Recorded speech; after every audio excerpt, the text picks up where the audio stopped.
নমস্কার বন্ধুরা। আজ বিজয়া দশমী, বৃহস্পতিবার।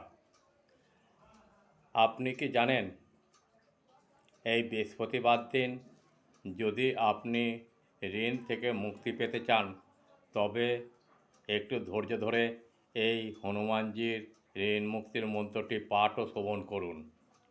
যে ব্যক্তি বৃহস্পতিবার দিন এই হনুমান মন্ত্রটি শ্রবণ করে তা ধীরে ধীরে ঋণ থেকে মুক্তি অবশ্যই পাবে।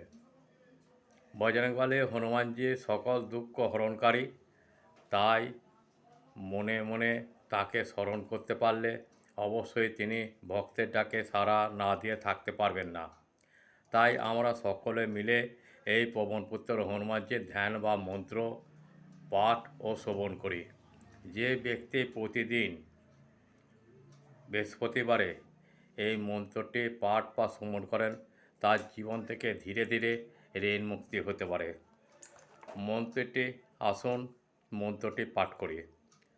ওম রক্তমালাম বিভূষণাম বায়ুপুত্রায় হনুমতে পঞ্চবদনায় শ্রী পবন নন্দনায় ধনম প্রদায় চ নমস্তুতে।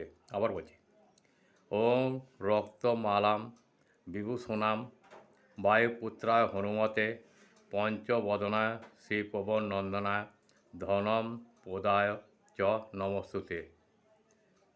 এই মন্ত্রটি অতি অবশ্যই পাঠ বা শ্রবণ করুন, ফল লাভ অতি অবশ্যই করবেন। আজ বিজয়া দশমী। আমার পক্ষ থেকে সকল শ্রোতা এবং যারা আমার ইউটিউবের দর্শক, যারা আমাকে সাহায্য করেন তাদেরকে জানাই বিজয়া দশমীর প্রীতি ও শুভেচ্ছা। নমস্কার, ভালো থাকবেন। জয় মা দুর্গা, জয় মা দুর্গা, জয় মা দুর্গা।